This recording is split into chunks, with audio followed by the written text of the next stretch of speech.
La neige à l'extérieur du terminal se heurtait aux vagues blanches du verre, transformant le voyage de la veille de Noël en une longue épreuve de patience, entassée de monde. Les gens se déplaçaient dans les files, frottant leurs mains glacées, fixant les panneaux de départ qui s'affichaient sans cesse avec des retards. Les voix montaient et descendaient, emplissant l'air de stress des fêtes. Des parents apaisant leurs enfants, des couples murmurant leurs frustrations, chacun essayant simplement de rentrer chez soi. À travers le brouhaha et les lumières hivernales, la sergent Samantha Davis entra dans la zone d'embarquement. Elle avait l'air de quelqu'un qui avait parcouru un long chemin seul. Un simple hoodie, des bottes usées, un jean délavé par de véritables kilomètres, et un sac de voyage abîmé qui pendait de son épaule. Sur ce sac, à peine visible, un petit écusson fané, issu d'une unité des opérations spéciales, connue seulement de ceux qui avaient été là quand la nuit devenait impitoyable. 3 étudiants aperçurent immédiatement Samantha près de la porte. L'un d'eux ricana, la qualifiant de sans-abri. Un autre se moqua, affirmant qu'elle ressemblait à quelqu'un qui n'aurait pas réussi l'entraînement de base. Le troisième secoua la tête, déclarant qu'elle n'était sûrement pas militaire. Samantha ne flincha pas. Elle resta calme, stable, se tenant avec une sérénité qui ne nécessitait aucune défense. À quelques pas de là, le chef de quart Jack Carter, un Navy SEAL en attente de mission, leva les yeux. Il avait entendu chaque mot. Il jeta un coup d'œil à son sac, remarqua l'écusson et se figea. « Chers spectateurs, si vous respectez ceux qui portent le poids des autres pour les ramener à la maison pour Noël, offrez-leur un salut silencieux dans les commentaires avant que la vérité n'éclate. » Samantha changea légèrement de position alors que la file avançait. Les vieux réflexes revenaient sans y penser. Chaque porte, chaque sortie, chaque coin du terminal était déjà cartographié dans son esprit dès qu'elle avait franchi l'entrée. C'était le genre de vigilance qu'on n'oublie jamais, une fois qu'on l'a vécu à travers la poussière et le feu de Norland. Une fois qu'on a erré dans les ruelles de Blackstone Ridge, écoutant les échos lointains qui pouvaient devenir fatals en un instant. Il y a des années, elle avait été rattachée à une unité conjointe d'opérations spéciales, un rôle qu'elle avait obtenu silencieusement et porté encore plus silencieusement. Pas de projecteurs, pas de célébration, juste des nuits longues, des missions difficiles et des promesses tenues dans des endroits que la plupart des Américains ne verraient jamais sur une carte. Elle était sortie de l'uniforme depuis 2 ans maintenant, apprenant à marcher dans un monde qui se mouvait plus doucement que celui qu'elle avait quitté. Elle vivait tranquillement dans une petite maison louée à l'extérieur de la ville, travaillant à des emplois temporaires qui lui permettaient de rester seule. Les ombres qu'elle portait n'étaient pas visibles, mais elles appuyaient contre ses côtes dans des moments comme celui-ci. La foule, le bruit, le genre de chaos qui serrait son cœur jusqu'à ce qu'elle force sa respiration à se stabiliser. Mais ce Noël était différent. C'était la première fois depuis des années qu'elle rentrait chez elle. La voix de son père au téléphone avait été chaleureuse et tremblante, lui disant que la lumière du porche resterait allumée toute la nuit. Elle tenait cette promesse plus précieusement que n'importe quel cadeau. Mais le trio près d'elle ne voyait rien de tout cela. Il ne voyait que ce qu'il voulait y voir. Le gars en veste varsity donna un coup de coude à son ami et montra du doigt son sac. « Regardez ce truc !» chuchota-t-il à haute voix, un fossile de friperie.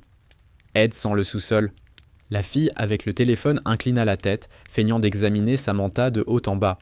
Je parie qu'elle ressemble à quelqu'un qui a échoué à l'entraînement de base. Elle a même essayé. Elle rit de sa propre remarque, tapotant quelque chose sur son écran.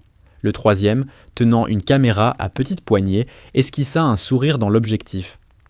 Probablement jamais vu de vraie action. Elle cherche juste de l'attention. Leur voix était suffisamment forte pour que Samantha les entende. Elle ne réagit pas. Aucune modification dans sa respiration, aucune tension dans ses épaules, aucun éclat d'irritation. Elle gardait son billet d'embarquement serré et ses yeux restaient doux, observant la circulation des gens, les décorations de Noël, le personnel du terminal essayant de faire avancer la foule. Sa calme n'était pas de la faiblesse, c'était de la discipline, vécue et maîtrisée, celle qui l'avait aidé à garder son équipe en vie pendant des nuits où le monde devenait noir et impitoyable. Le chef de quart, Jack Carter, l'observait à distance, pas par curiosité ou pour les potins, mais parce que quelque chose dans sa tranquillité résonnait dans sa mémoire. Il avait déjà vu cette posture ailleurs.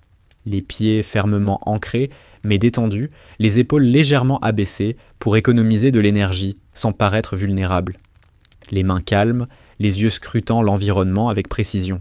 Même la manière dont elle ajustait sa position pour soulager une vieille blessure à la hanche racontait une histoire sans un mot. Il avait servi aux côtés de femmes et d'hommes qui se tenaient de cette manière. Des opérateurs, des professionnels, des gens qui avaient à traverser des épreuves dignes des chevaliers qui gravent le respect dans la chair. Il observait ses mains, en particulier la façon dont ses doigts reposaient près de la sangle de son sac, la légère flexion alors que le trio derrière elle devenait plus bruyant. Pas défensive, juste prête, maîtrisée. Jack Carter avait passé suffisamment d'années en uniforme, déployé à de multiples reprises aux côtés de Rangers, Marines, forces spéciales et autres personnels rattachés pour reconnaître la différence entre quelqu'un qui prétend être ce qu'il n'est pas et quelqu'un qui a été formé pour cela. Samantha ne prétendait rien. En fait, elle semblait presque vouloir se fondre dans la foule. Il gardait ses distances.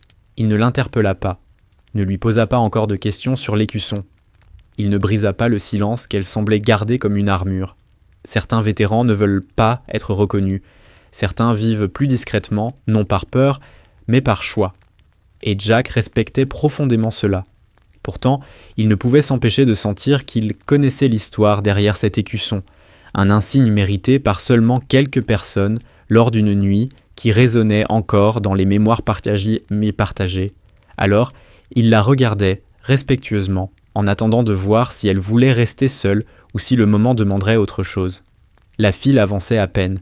Les gens se déplaçaient d'un pied sur l'autre, poussant des soupirs bruyants, alors qu'une nouvelle annonce de retard crépitait dans les haut-parleurs. La frustration dans la foule se faisait palpable, montant comme de la vapeur d'une marmite laissée trop longtemps sur le feu. À chaque minute, l'impatience des fêtes devenait plus tranchante. Le trio derrière Samantha semblait puiser cette tension comme un carburant. Le gars en veste varsity se pencha encore une fois en avant, fixant le sac de Samantha comme s'il l'avait personnellement offensé. « Vraiment, il faut que ce truc parte à la retraite, tout comme elle, » dit-il à ses amis. Il tendit la main et pinça légèrement la sangle entre ses doigts, la secouant d'un mouvement moqueur. Samantha recula instantanément, le geste petit mais précis. « Ne touchez pas le sac, s'il vous plaît, » dit-elle calmement. Sa voix n'était ni dure ni forte, mais elle portait une fermeté qui ne laissait aucune place à la discussion. La fille éclata de rire, inclinant la tête d'un air exagéré. « Relax, tu agis comme si tu gardais des secrets nationaux ou quelque chose comme ça. » Elle croisa les bras. Regarde comme elle se tient, comme ces vigiles de centre commercial qui prétendent être des forces spéciales. Le troisième leva son téléphone, le dirigeant juste assez pour capturer le visage de Samantha et son sac. Bro, c'est de l'or pur. Elle doit sûrement s'entraîner à saluer devant le miroir. Leurs rires s'élevèrent à nouveau, insouciants et bruyants, remplissant la zone d'attente comme si c'était normal. Quelques passagers jetèrent un regard, mais personne n'intervint. Les voyages de Noël incitent les gens à garder la tête baissée, concentrés sur le fait de rentrer chez eux. Les conflits semblaient être un autre retard dont ils n'avaient pas envie de s'occuper. Jack sentit sa mâchoire se tendre. Il fit un pas subtil en avant, restant dans son champ de vision périphérique sans l'importuner.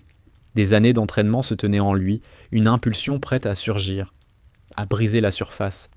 Mais il savait aussi qu'il y avait une limite. Certains vétérans choisissent de mener leur bataille uniquement quand c'est absolument nécessaire. Et il ne voulait pas lui retirer ce choix. Samantha ne regarda pas le trio, pas une seule fois. Elle fixait la porte d'embarquement, scrutant l'ensemble de son environnement avec une régularité implacable. Mais son silence n'était pas de la peur, c'était de la maîtrise de soi. Une maîtrise apprise non pas dans des salles de classe, mais au milieu des nuits pleines de poussière, où chaque bruit pouvait être fatal, et où rester silencieux permettait de sauver des vies. La fille se pencha un peu plus près, sa voix haute et perçante, trop effrayée pour dire quoi que ce soit de plus fort. « Des faux durs », murmura-t-elle. Samantha expira lentement par le nez, cherchant à se recentrer. Mais dans sa poitrine, quelque chose se refroidit. Ce n'était pas de la colère, juste des souvenirs. Le terminal autour d'elle s'éclipsa un instant. Les décorations de Noël perdirent leur éclat, remplacées par les montagnes sculptées par le vent. Le murmure lointain des passagers devint le bruit sourd des pales de rotor coupant l'air glacé de Norland. La veille de Noël, une nuit qu'elle avait essayé d'oublier, mais qui ne l'avait jamais réellement quittée. Ce soir-là, la neige se mêlait au sable. Ce n'était pas une neige qui tombait du ciel. Elle soufflait latéralement, tranchant la peau exposée comme du verre. Le vent hurlait sur les crêtes, portant des éclats lointains de tirs de fusil dans un rythme irrégulier. Ses mains étaient engourdies dans ses gants, sa respiration devenant plus aiguë à cause de l'altitude. Elle se souvenait encore de la lueur rouge d'un tir traçant passant à côté de l'épaule du rangeur devant elle. Elle se souvenait du bruit statique de la radio, de la voix chuchotant. Ils étaient piégés et à court d'options. Elle faisait partie de la petite équipe qui se précipitait à travers ces rochers pour rejoindre des rangers coincés, encerclés par des combattants, utilisant l'obscurité comme couverture. La mission n'aurait jamais dû avoir lieu. Elle n'aurait pas dû réussir. Mais il n'y avait pas de choix. Des vies dépendaient de l'air glacé de l'hiver et Samantha s'était déplacée avec détermination, guidant les rangers blessés le long de la crête sous les tirs. L'écusson sur son sac avait été cousu à son équipement le lendemain matin, non pas comme une récompense, mais comme un rappel de la nuit où chaque personne avait été ramenée vivante. Ses doigts effleurèrent maintenant la sangle de son sac, non pas de manière protectrice, mais en un geste d'acquiescement silencieux. La tension revint brutalement lorsque le gars tira de nouveau sur la sangle, testant sa patience, presque défiant sa réaction. Samantha fit un pas en arrière, un peu plus fermement cette fois-ci. Jack Carter se déplaça légèrement, sa posture changea, à peine perceptible pour les autres, mais évidente pour quelqu'un ayant vécu la même chose. Il se préparait à intervenir. Ses yeux s'étaient aiguisés dès qu'il avait aperçu cet écusson, l'emblème décoloré que seul un petit nombre d'opérateurs avaient gagné. Ce n'était pas un insigne que l'on trouvait dans les magasins de surplus. Il marquait une nuit où tout avait mal tourné et où une poignée de personnes avaient refusé de céder. La fille leva alors son téléphone, le dirigeant vers Samantha. « Un sourire pour le vlog », dit-elle. Samantha resta immobile, refusant de leur donner quoi que ce soit. Le gars en veste varsity donna un coup de coude à son ami. « Frérot, enregistre ça. Peut-être qu'elle va péter un câble. » Jack sentit une tension dans sa poitrine. Il avait déjà vu des gens parler ainsi, se moquer de ce qu'ils ne comprenaient pas, construisant leur confiance en abaissant les autres. Mais voir cela dirigé vers quelqu'un qui avait porté des rangers gelés sur son dos sous le feu ennemi, quelqu'un qui avait risqué sa vie une nuit où la plupart des Américains emballaient des cadeaux, éveillait en lui quelque chose de protecteur, comme une marée qui montait. Il inspira lentement, se recentrant comme il l'aurait fait avant d'entrer dans une pièce. Son rythme cardiaque resta stable. Ses yeux restaient fixés. Il était maintenant assez proche pour lire les détails de l'écusson sur son sac, assez proche pour voir la légère déchirure sur le bord, là où la couture s'était usée après trop de déploiements. Il savait exactement ce que cet écusson signifiait, et plus encore, il se souvenait de ce qui s'était passé la nuit où elle l'avait gagné. Il faisait partie d'une autre unité qui soutenait cette mission. Tous les opérateurs de cette région avaient entendu parler de ce sauvetage. Une petite équipe, en infériorité numérique, dans des conditions hivernales brutales, combattant mile après mile pour ramener à la maison des hommes qui pensaient ne jamais revoir le matin. Et la voilà, debout tranquillement, dans une file d'attente d'aéroport, tandis que des étrangers se moquaient d'elle pour ses vêtements qui ne correspondaient pas à leurs attentes. Le trio éclata de rire à nouveau, et le son traversa le terminal, tranchant comme une lame. Jack serra la mâchoire. Il pouvait sentir la tension s'enrouler autour du moment comme un poing qui se serre. La file avançait d'un petit pas, mais personne ne ressentait encore de soulagement, car quelque chose allait bientôt se produire. Il ne savait pas quand, il ne savait pas comment, mais il savait que la vérité était proche. Et quand elle éclaterait, les rires des 3 enfants s'arrêteraient net. Et Samantha Davis, qui s'efforçait de rester invisible, ne pourrait plus cacher qui elle était vraiment. Jack se maintenait juste assez loin pour ne pas envahir son espace, mais assez près pour observer les détails que la plupart des gens auraient négligés. Le rire du trio flottait encore dans l'air, mais son attention s'était concentrée sur quelque chose de bien plus important, sa posture. Samantha se tenait les pieds bien ancrés, le poids équilibré, ni trop penché, ni agité. Les civils se déplaçaient sans cesse, d'un pied sur l'autre ou croisant les bras, mais elles restaient centrées d'une manière qu'ils n'avaient vue que chez ceux qui ont été formés à répondre rapidement sans gaspiller un mouvement. Toutes les quelques secondes, ses yeux bougeaient, pas pour jeter un regard perçant aux étudiants, ni pour reconnaître les escaliers. Ils traçaient des trajets. Ils scrutèrent les coins. Ils suivaient les ouvertures dans la foule, les sorties de secours, le rythme des agents de porte. Elle suivait les menaces potentielles, pas les visages, et elle le faisait avec une telle fluidité que la plupart des gens penseraient qu'elle s'ennuyait simplement. Jack reconnut cela instantanément. Sa manche gauche glissa un instant lorsqu'elle ajusta son sac, découvrant un léger ensemble de cicatrices près de son avant-bras. De petites lignes pâles, celles laissées par des éclats ou des fragments. Elle dit qu'elles n'étaient pas grandes, mais elles étaient anciennes, guéries par le temps plutôt que par des points de suture médicaux. Elle remit la manche en place, machinalement, les cachant d'un geste doux, celui de quelqu'un qui n'a pas envie de répondre aux questions. Son emprise sur son billet d'embarquement demeurait stable, ni trop serrée, ni nerveuse, juste maîtrisée. La manière dont elle tenait le coin entre le pouce et les 2 premiers doigts était tactique, réfléchie, nette. Une nouvelle annonce résonna dans les haut-parleurs, et un couple âgé se battait contre un bagage trop volumineux près de la rangée de sièges. Le mari tirait de manière infructueuse, ses mains tremblant légèrement à cause de l'âge. Sans un mot, Samantha s'avança, se baissa souplement, souleva le sac avec un geste précis et le déposa sur le siège pour eux. Elle le fit silencieusement, doucement, sans croiser le regard plus longtemps que nécessaire. Puis, elle recula dans la file comme si elle n'avait rien fait du tout. La femme sourit chaleureusement et toucha le bras de Samantha pour la remercier. Samantha hocha la tête une fois, petit, respectueux, et retourna à sa place. Cela se passa si naturellement, si discrètement, que le trio aurait dû être embarrassé jusqu'au silence. Mais il ne l'était pas. La fille ricana bruyamment, donnant un coup de coude à ses amis. « Oh, regardez, elle essaie de jouer les gentilles pour attirer l'attention. Parie qu'elle veut que quelqu'un pense qu'elle est importante. » Le gars avec la caméra gloussa, probablement en espérant que quelqu'un lui dise « Merci pour votre service ». Leurs rires montèrent à nouveau, mais quelque chose dans l'air changea. Un homme d'affaires en manteau long, tapant sur son ordinateur portable à proximité, marqua une pause en plein milieu de son écriture. Il jeta un coup d'œil à Samantha, pas avec du ridicule, pas avec de la sympathie, mais avec une subtile sensation de malaise, pas de la peur, juste la reconnaissance que son silence était plus profond que la simple humiliation. Sa tranquillité était trop nette pour être ordinaire. Quelque chose en elle lui rappelait des personnes qu'il avait rencontrées autrefois. Des gens qui avaient vécu assez pour marcher doucement, parce qu'ils comprenaient le prix de marcher durement. Jack remarqua cette réaction. Cela confirma ce qu'il savait déjà. Même les civils pouvaient sentir qu'il y avait quelque chose d'inhabituel chez elle.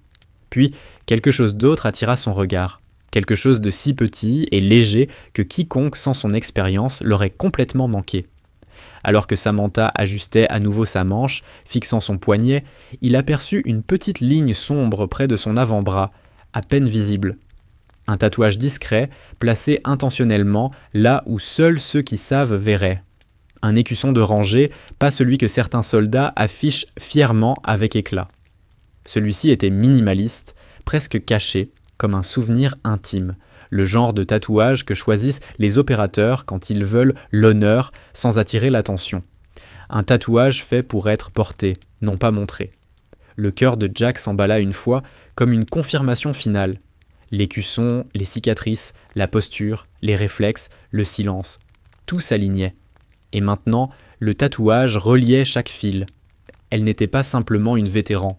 Elle n'était pas seulement quelqu'un qui avait servi. Elle avait travaillé aux côtés des Rangers. Elle avait participé à des missions qui nécessitaient bien plus que la formation standard. Elle avait été dans des endroits où soit on apprenait la discipline, soit on ne revenait pas. Le trio rit encore, inconscient et à l'aise, leur voix rebondissant contre les décorations de Noël et les fenêtres vitrées. Mais Jack ne les entendait plus. Il fixait Samantha, la réalité lui frappant.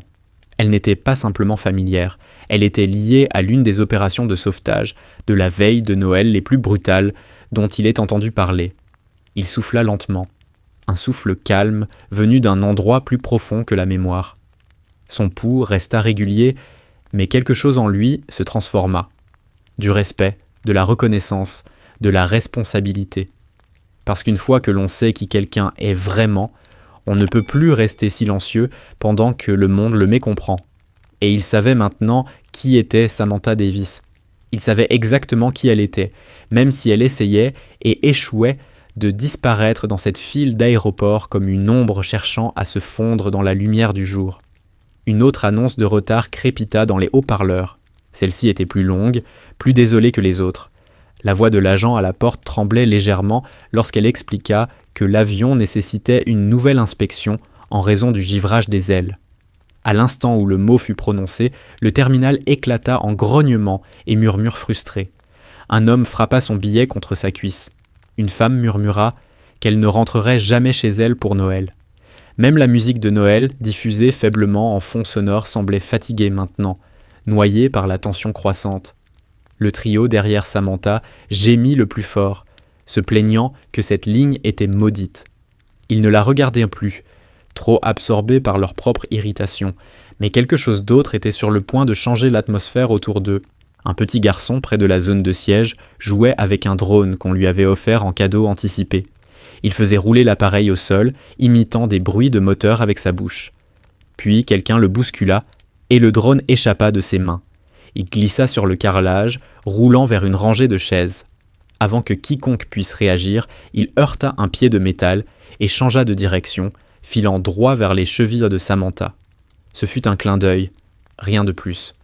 Le drone n'avait même pas fini sa course que Samantha se mouvait déjà. Elle tendit une main, déplaçant son poids avec une précision fluide qui n'avait pas sa place dans un aéroport civil. Ses doigts attrapèrent le jouet juste avant qu'il ne percute la base de la chaise. Le mouvement était propre, rapide, parfaitement synchronisé. Trop rapide. Elle se redressa et tendit le drone au garçon sans un mot. Le garçon sourit largement, la remerciant avec une excitation timide. Ses parents hochèrent la tête avec reconnaissance avant de le ramener à leur siège. Pour la première fois depuis qu'il s'était moqué d'elle, le trio se tut. La fille fronça les sourcils comme si elle venait de voir quelque chose qu'elle n'arrivait pas à expliquer. Le gars décligna avec la caméra cligna des yeux, baissant son téléphone. Le gars en veste varsity murmura « T'as vu ça ?» à voix basse. Jack le remarqua mieux que quiconque. Ses yeux s'élargirent un instant. Cette réactivité n'était pas normale. Ce n'était pas de la chance, ce n'était pas un geste anodin. C'était un réflexe entraîné sous pression. Le réflexe de quelqu'un qui a passé des années à attraper des objets bien plus dangereux dans des circonstances bien pires. C'était l'instinct d'un professionnel qui avait évolué dans des environnements où chaque fraction de seconde comptait. Avant qu'il ne puisse aller plus loin dans ses réflexions, une autre forme de tension traversa le terminal. Un agent de porte s'avança du comptoir, sa voix plus forte qu'auparavant. « Si quelqu'un ici a une formation médicale, nous avons besoin d'aide. » Un silence soudain s'abattit sur la foule. Un homme âgé, assis dans un coin, s'était légèrement affaissé, son visage pâle, sa respiration superficielle. Sa femme lui tenait la main, la panique montant dans sa voix alors qu'elle appelait son nom. Quelques passagers reculèrent prudemment, incertains de savoir quoi faire. Jack tourna la tête, s'attendant à ce que quelqu'un intervienne. Une infirmière, un médecin, un paramédical rentrant chez lui pour les fêtes. Quelqu'un, mais personne ne bougea. Personne, sauf Samantha. Elle sortit de la file avec la même calme composure, se mettant à genoux près de l'homme sans demander la permission ni attirer l'attention. Sa voix était douce lorsqu'elle lui parla. Elle posa des questions simples, claires. Elle évalua sa respiration, prit son pouls, inclina légèrement son menton pour dégager ses voies respiratoires. Elle le stabilisa avec un mouvement si fluide et assuré que même l'agent de porte resta figé un instant, observant son travail. La respiration de l'homme se calma. Ses yeux s'ouvrirent un peu plus. Sa femme murmura un « merci », soulagée. Samantha hocha la tête une fois, puis fit un signe pour libérer plus d'espace autour de lui. Lorsque les ambulanciers arrivèrent avec leur matériel, elle s'écarta immédiatement, leur laissant de l'espace sans traîner. Aucune explication, aucune prétention d'expertise. Elle retourna simplement à sa place dans la file, comme si rien de significatif ne s'était passé. Le trio la fixait. Toute leur confiance d'avant s'était dissipée, remplacée par une tension confuse. La fille murmura « Comment elle savait tout ça ?»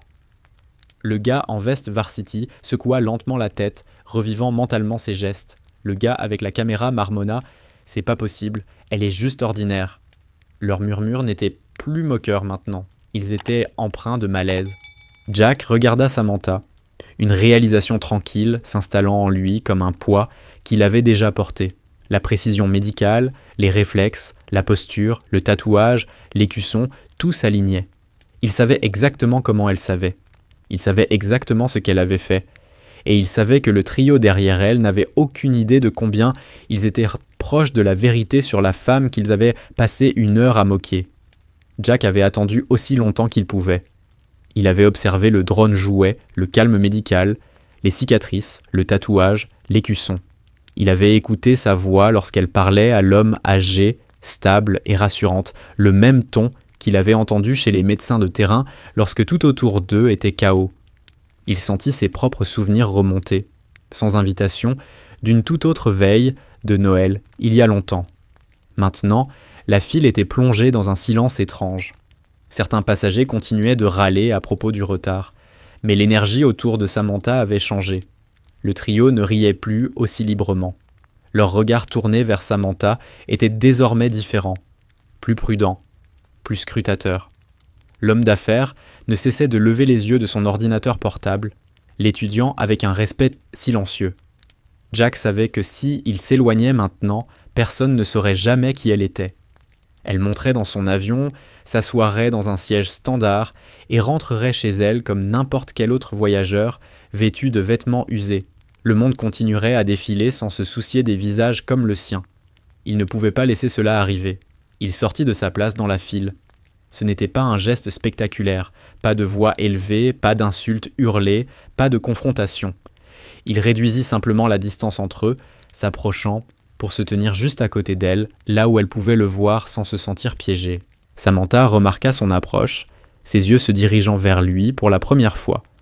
De près, l'écusson sur son sac ne laissait aucun doute. Les couleurs discrètes, l'emblème simple, la couture usée par un véritable usage.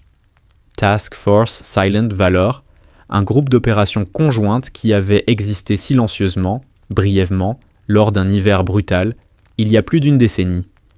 Jack sentit les années se dissiper, le vent glacé, les transmissions radio craquant dans l'obscurité, les appels frénétiques pour l'extraction des rangers piégés sur une crête qui n'auraient jamais dû voir des bottes amies.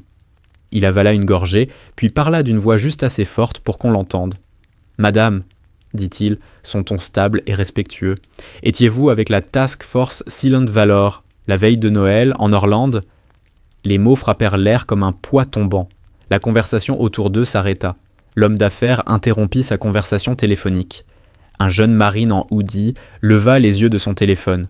Un vétéran de l'armée, plus âgé, près de la fenêtre, tourna lentement la tête, la reconnaissance frappant son visage au nom de l'unité. Samantha ne répondit pas tout de suite. Pour la première fois depuis qu'elle était entrée dans le terminal, sa maîtrise vacilla. Ce n'était pas de la peur. C'était le regard de quelqu'un qui se retrouvait soudain face à son passé. Un passé qui s'étendait sur des années. Ses yeux scrutèrent le visage de Jack, lisant son grade, sa prestance, la sincérité silencieuse de son regard. Elle baissa les yeux vers son sac, vers l'écusson, puis revint à lui. Lentement, elle hocha la tête. « Oui, » dit-elle doucement, « juste cela, rien de plus, c'était suffisant. » La colonne vertébrale de Jack se redressa. Ses talons claquèrent au sol de l'aéroport avec une précision qui n'avait rien à voir avec les journées de voyage et les escales. Sans hésitation, devant la file, devant le trio, devant tout le monde, le chef de car Jack Carter se mit au garde à vous. Il leva la main droite dans un salut net et impeccable. Le genre de salut qu'on donne non pas à un inconnu en vêtements usés, mais à quelqu'un dont les décisions ont permis de ramener ses frères à la maison lorsque la mort était proche. Le terminal se tut complètement. Personne ne scrollait. Personne ne se plaignait. Personne ne riait. L'agent à la porte garda son doigt figé sur le clavier, les yeux grands ouverts. Les enfants, qui s'étaient agités un instant plus tôt, restèrent immobiles, captivés, sentant que quelque chose d'important se passait, même s'ils ne comprenaient pas pourquoi. Le souffle de Samantha se coupa. Elle tourna la tête, comme pour espérer que ce moment reste intime. Mais le silence autour d'elle fit l'effet inverse. Il amplifiait tout. Elle fit un pas en arrière, mal à l'aise avec l'attention, mais elle ne se détourna pas. Au contraire, elle fit quelque chose de simple et profondément respectueux. Elle posa son sac, redressa ses épaules et rendit son salut avec un mouvement calme et mesuré. Aucun geste superflu, aucune théâtralité, juste la dignité de deux professionnels qui se reconnaissent. Un marine, en civil, mais portant une casquette de corps délavée, vit l'échange. Ses yeux se posèrent directement sur l'écusson de son sac, puis sur sa posture. Son expression changea immédiatement. Lentement, il se leva de son siège. Un aviateur de l'Air Force, debout près d'un point de recharge, détourna son regard de son téléphone et se redressa. Un vieux sergent de l'armée, retraité et portant les années sur son visage marqué, se leva lentement en s'appuyant sur sa canne. Un par un, chaque membre des forces armées dans ce terminal qui pouvait se lever le fit. Certains posèrent leurs mains sur leur cœur, d'autres se tinrent au garde-à-vous. Certains se redressèrent simplement et inclinèrent la tête en signe de respect. Ils ne connaissaient pas son histoire entière. Ils n'en avaient pas besoin. Ils en savaient assez. Le trio de l'université fixa Samantha comme si le sol venait de s'effondrer sous leurs pieds. Le téléphone de la fille pendait mollement à son côté. La main du gars avec la caméra tremblait légèrement, son sourire moqueur complètement effacé. Le gars en veste varsity avait l'air de vouloir disparaître. Jack maintint son salut pendant un long moment délibéré, puis baissa lentement la main. Il tourna légèrement son regard vers les passagers rassemblés, sa voix toujours calme, mais portant désormais plus loin. « Mesdames et messieurs, dit-il, voici le sergent Samantha Davis. » Il ne chercha pas à enjoliver, il ne dramatisait pas, il se contentait de dire la vérité. « Il y a 12 ans, lors de la veille de Noël en Orlande, dit-il, il y avait des Rangers piégés sur une crête gelée sous un feu nourri. Le temps se refermait sur nous. La visibilité était presque nulle, et les chances de les en sortir vivants étaient... Il marqua une pause, cherchant le mot juste. Mince. Les gens écoutaient sans bouger. Certains étaient vivants lorsque la nouvelle avait discrètement traversé certains canaux. La plupart n'en avaient jamais entendu parler. Elle faisait partie de l'unité qui est montée là-bas, poursuivit-il. Cet écusson sur son sac, celui que vous avez tous ignoré, provient de cette nuit-là. Elle a aidé à ramener ces Rangers à la maison lorsqu'ils pensaient ne jamais revoir un autre Noël. Il ne dit pas héroïne. Il n'en avait pas besoin. Il tourna de nouveau son regard vers elle, ses yeux inébranlables. « J'étais dans une unité qui soutenait cette mission, » dit-il calmement. « Nous avons entendu les transmissions radio. Nous avons entendu leur voix revenir sur le réseau. Nous avons entendu la différence entre adieu et on l'a fait. » Samantha avala difficilement, ses yeux brillants mais maîtrisés. Elle secoua légèrement la tête, comme pour repousser l'éloge. « Je faisais juste mon travail, » murmura-t-elle. Jack secoua doucement la tête. « Avec tout le respect que je vous dois, sergent, » répondit-il. « Beaucoup de gens appellent cela un travail, jusqu'à la nuit où ils ont toutes les raisons de s'éloigner. Vous ne l'avez pas fait. » Elle ajusta son poids à nouveau, l'inconfort avec l'attention revenant. Elle tenta de se reculer vers l'anonymat, de saisir son sac, de se fondre à nouveau dans la file comme si rien de tout cela n'était arrivé. Jack fit un pas en avant, non pas pour la coincer, mais pour s'assurer que ses prochains mots soient entendus clairement par tous ceux autour. « Les gens devraient savoir qui se tient dans leur file, » dit-il. Sa voix n'était pas forte, mais elle portait une gravité qui se déploya sur la foule rassemblée. Ils devraient savoir qui attend tranquillement à leur porte en bottes usées et en vieux hoodie, qui portent bien plus que des bagages, pour que nous, les autres, puissions nous plaindre des retards, au lieu de pleurer des funérailles. L'aéroport tout entier semblait avoir changé en un instant. Les décorations, la musique, les retards, les comptoirs de billetterie, tout cela semblait désormais secondaire face à la simple vérité qui se tenait devant eux. Une femme qui avait traversé l'hiver dans une zone de guerre pour que les fils des autres puissent revenir à des maisons chaleureuses et sous des sapins de Noël illuminés. Une femme qui, maintenant, se tenait là, essayant de paraître ordinaire tandis que le monde autour d'elle la voyait enfin. Le silence après les mots de Jack s'installa dans le terminal comme une neige fraîche, douce, absolue, impossible à ignorer. Les gens regardèrent Samantha avec une nouvelle compréhension, un nouveau respect. Ils ne savaient pas qu'ils lui devaient cela jusqu'à ce moment-là.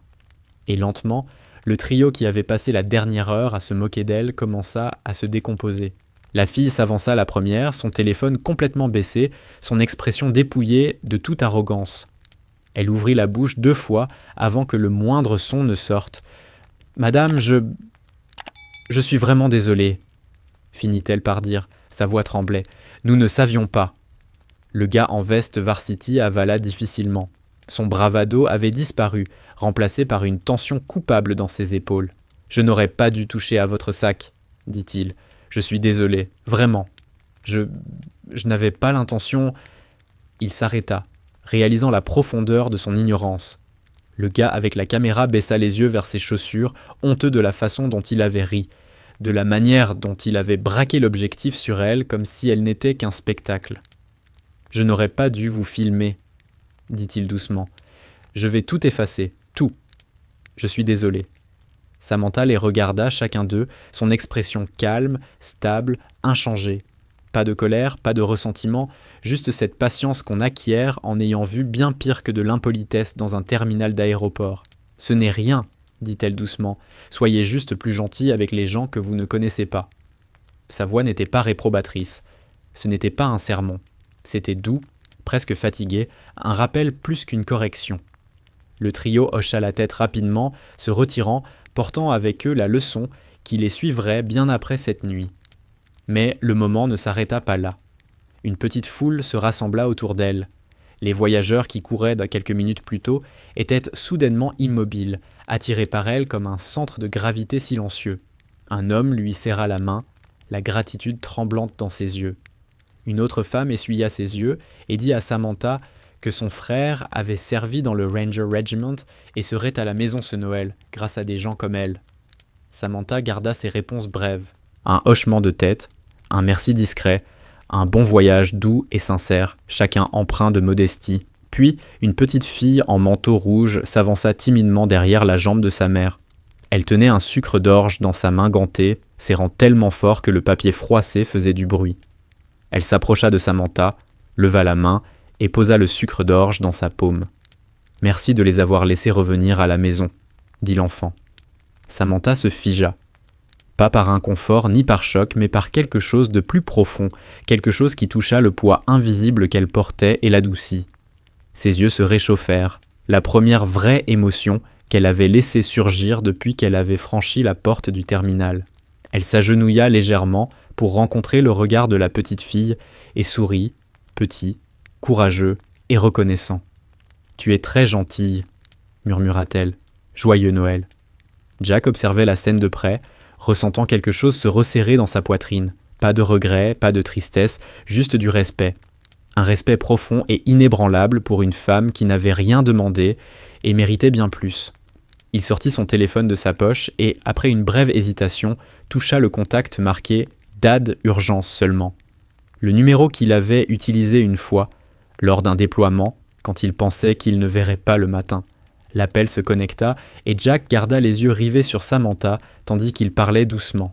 « Sûr, » dit-il respectueusement, « votre fille est en chemin pour rentrer chez elle.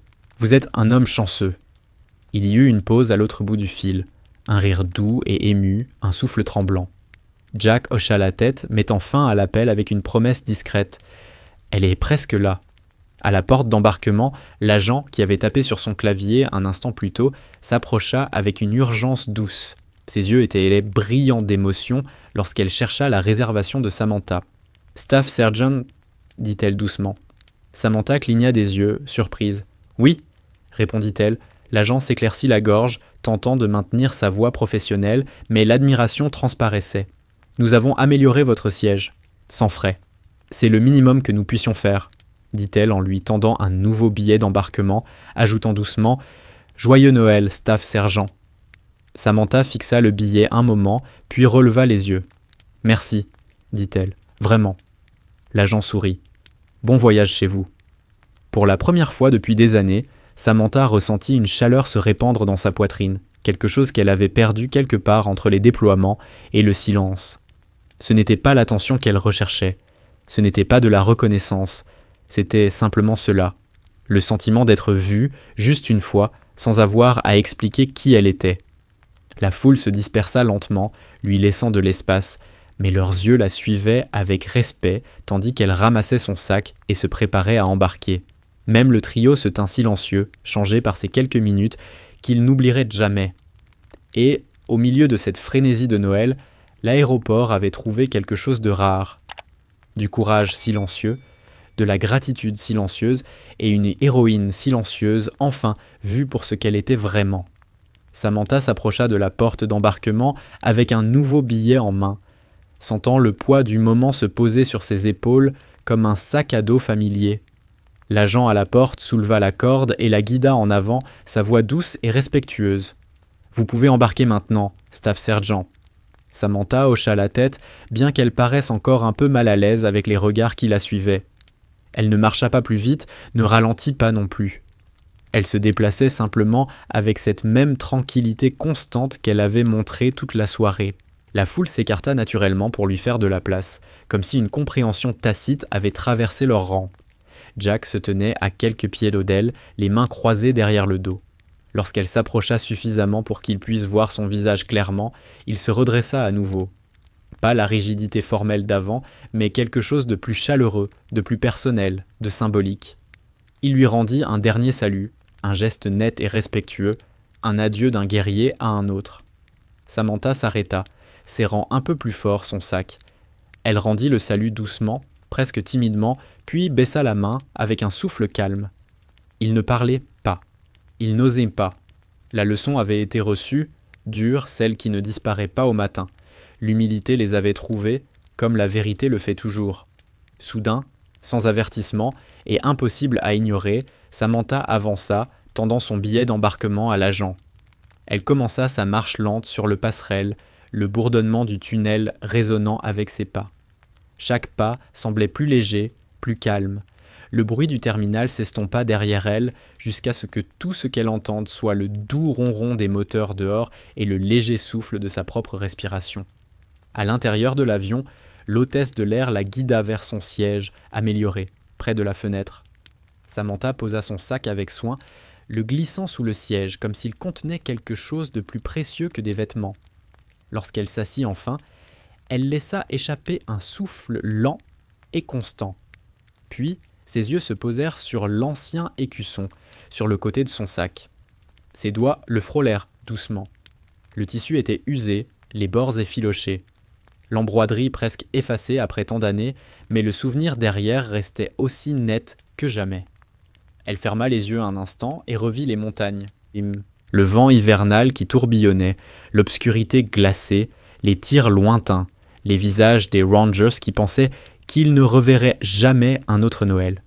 Elle se souvint d'avoir saisi la main d'un coéquipier et de lui avoir murmuré « On va s'en sortir, je te le promets ». Elle se souvint d'avoir tenu cette promesse. Et maintenant, lors d'un autre Noël, loin de cette crête, elle ressentait le poids de cette nuit se transformer en quelque chose de plus léger. Pas de fierté, pas de tristesse, juste un souvenir silencieux de ce que cela signifiait servir et ce que cela signifiait ramener les gens chez eux. À l'extérieur de la fenêtre, la neige tombait en flocons délicats, capturant les lumières de la piste. Les moteurs de l'avion ronronnaient doucement, se réchauffant, envoyant une légère vibration à travers le sol sous ses pieds. Les passagers commencèrent à embarquer derrière elle, leurs voix basses, leurs pas mesurés, comme si le respect du terminal les avait suivis à bord. Samantha appuya sa tête contre le verre froid, regardant l'équipe au sol se déplacer à travers la neige tombante. Elle toucha une dernière fois l'écusson, puis reposa sa main dans son giron. Les moteurs continuaient leur lente montée, une promesse constante que bientôt elle serait en l'air, en route vers l'endroit qu'elle n'avait pas laissé revenir dans sa vie depuis des années, chez elle. Avec une lumière allumée sur le porche, le narrateur réfléchit que les héros n'ont pas toujours l'air de ce qu'on attend d'eux. Ils n'arrivent pas toujours dans des uniformes impeccables, ni ne marchent avec des histoires bruyantes pour impressionner les étrangers. Parfois, ils se tiennent silencieusement dans des terminaux bondés, portant des hoodies simples et des bottes usées. Parfois, ils portent de vieux sacs de voyage avec des écussons qui ne signifient rien pour la plupart des gens. De petits morceaux de tissu fanés par le vent, par les années, par des nuits qui changent le cours des vies. Certains héros marchent dans un silence qui n'est pas de la faiblesse. C'est de la mémoire, c'est de la discipline. C'est ce genre de silence porté par ceux qui ont vu ce que le bruit peut faire au monde, qui ont appris que la force réside souvent dans un souffle calme, pas dans une voix élevée. Samantha Davis était l'une d'elles, un exemple des milliers qui servent, qui reviennent, qui se fondent dans la vie quotidienne sans exiger de reconnaissance pour les sacrifices qu'ils ont faits. Des heures plus tard, lorsque l'avion finit par descendre à travers les nuages et se poser sur une piste loin de la guerre, Samantha regarda les lumières familières de chez elle. Elle ressentit une sensation de légèreté à l'intérieur d'elle, une libération qu'elle n'avait pas réalisée qu'elle attendait. Lorsqu'elle descendit de l'avion, la neige tombant doucement autour d'elle, elle traversa les portes de l'aéroport et le vit. Son père se tenait là, plus vieux qu'elle ne s'en souvenait, les yeux chaleureux et brillants. Derrière lui, à travers les portes vitrées de leur maison, la lumière du porche brillait doucement, exactement comme il l'avait promis. Elle avait été laissée allumée toute la nuit, attendant son retour. Il ouvrit les bras sans dire un mot. Samantha s'avança vers lui, se laissant prendre dans ses bras pour la première fois depuis des années. Pas d'applaudissements, pas de discours, juste un père qui accueille sa fille pour Noël. Ce moment disait tout. Le respect n'est pas une question de grade, de médaille, ni d'écusson. Ce n'est pas une question d'apparence, ni d'hypothèse. Il s'agit de voir les gens, vraiment les voir, avant que le monde ne vous dise qui ils sont censés être. Il s'agit de comprendre que la force silencieuse se cache souvent dans ceux que personne ne remarque jusqu'à ce qu'un moment exige leur vérité. Samantha marchait vers la voiture qui l'attendait avec son père, la lumière du porche toujours allumée derrière eux.